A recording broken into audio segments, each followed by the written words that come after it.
Assalamualaikum warahmatullahi wabarakatuh dan selamat siang. Perkenalkan, nama saya Anggu Kamila Putri, NIM 2002361201059 dari Fakultas Ekonomi Manajemen. Nah, teman-teman, di sini saya akan menjelaskan tentang materi controlling. Nah, kita masuk ke dalam definisi controlling atau pengendalian manajemen. Menurut Henry Fayol, pengendalian suatu usaha terdiri dari melihat segala sesuatu yang sedang dilakukan sesuai dengan rencana yang telah diadopsi, perintah yang telah diberikan, dan prinsip-prinsip yang telah ditetapkan. Nah, menurut pelanggaran EFL, pengendalian juga memeriksa kinerja saat ini terhadap yang telah ditentukan standar yang terdapat dalam rencana, dengan tujuan untuk memastikan kemajuan yang memadai dan kinerja yang memuaskan. Karakteristik kontrol. Nah, kontrol adalah proses yang berkesinambungan. Pengendalian adalah proses manajemen. Pengendalian juga tertanam dalam setiap tingkat hierarki organisasi. Pengendalian juga melihat ke depan. Pengendalian juga terkait erat dengan perencanaan. Kontrol adalah alat untuk mencapai kegiatan organisasi, dan kontrol adalah proses akhir. Apa saja tipe-tipe pengawasan? Nah, ada 3 tipe pengawasan. Yang pertama, pengawasan pendahuluan, feed forward control atau steering control. Dirancang untuk mengantisipasi masalah-masalah atau penyimpangan-penyimpangan dari standar atau tujuan dan memungkinkan koreksi dibuat sebelum suatu tahap kegiatan tertentu diselesaikan. Yang kedua, pengawasan konkuren atau concurrent control, yaitu pengawasan yang dilakukan bersamaan dengan pelaksanaan kegiatan. Yang ketiga, pengawasan umpan balik, feedback control atau fraction control, mengukur hasil-hasil dari suatu kegiatan yang sudah diselesaikan. Nah, adapun tahap-tahap dalam proses pengawasan. Yang pertama, penetapan standar adalah suatu satuan pengukuran yang dapat digunakan sebagai patokan untuk penilaian hasil-hasil. 3 bentuk standar yang umum. Yang pertama, standar-standar fisik. Yang kedua, standar-standar moneter. Dan yang ketiga, standar-standar waktu. Kita masuk pada poin kedua. Penentuan pengukuran pelaksanaan kegiatan adalah menentukan pengukuran pelaksanaan kegiatan secara tepat.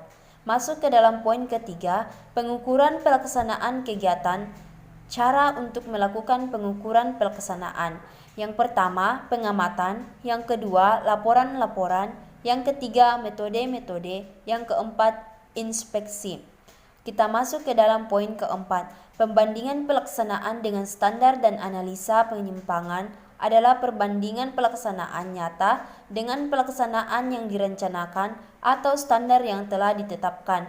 Kita masuk ke dalam poin terakhir, pengambilan tindakan koreksi bila diperlukan, yang terdiri dari 3 poin. Yang pertama, mengubah standar mula-mula. Yang kedua, mengubah pengukuran pelaksanaan. Dan yang ketiga, mengubah cara dalam menganalisa. Nah, teman-teman, adapun faktor-faktor perlunya pengawasan dalam organisasi. Yang pertama yaitu perubahan lingkungan organisasi. Yang kedua, peningkatan kompleksitas organisasi. Yang keempat, kesalahan-kesalahan. Dan yang kelima, kebutuhan manajer untuk mendelegasikan wewenang. Adapun langkah-langkah perancangan proses pengawasan.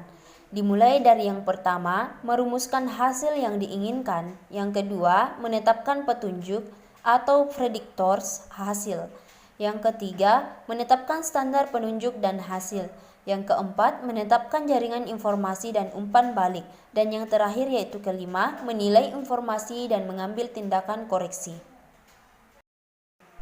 Teman-teman, tahukah kalian bahwa karakteristik pengawasan yang efektif terdiri dari yang pertama, akurat, yang kedua, tepat waktu, yang ketiga, objektif dan menyeluruh, yang keempat, terpusat pada titik-titik pengawasan strategi, yang kelima, realistik secara organisasional, yang keenam, terkoordinasi dengan aliran kinerja organisasi, yang ketujuh, fleksibel, yang kedelapan, realistik secara ekonomis, Yang kesembilan bersifat sebagai petunjuk dan operasional, dan yang terakhir diterima para anggota organisasi.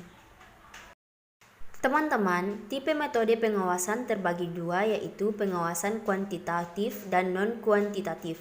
Yang pertama yaitu metode pengawasan kuantitatif, cenderung untuk menggunakan data khusus, dan metode-metode kuantitatif untuk mengukur dan memeriksa kuantitas dan kualitas barang atau output.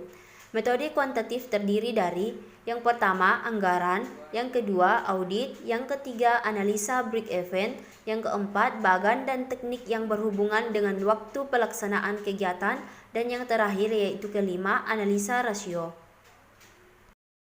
Nah, tipe pengawasan yang kedua yaitu metode pengawasan non-kuantitatif adalah metode pengawasan yang digunakan manajer dalam pelaksanaan fungsi-fungsi manajemen. Pengawasan ini dilakukan secara menyeluruh atau overall for performance organisasi, dan sebagian besar mengawasi sikap dan performance karyawan. Teknik-teknik yang dilakukan antara lain: yang pertama, pengamatan; yang kedua, inspeksi teratur dan langsung; yang ketiga, pelaporan lisan dan tertulis; yang keempat, evaluasi pelaksanaan; dan terakhir yaitu kelima, diskusi antara manajer dan bawahan tentang pelaksanaan suatu kegiatan. Nah, teman-teman, demikianlah penjelasan saya tentang materi controlling. Sekian dan terima kasih.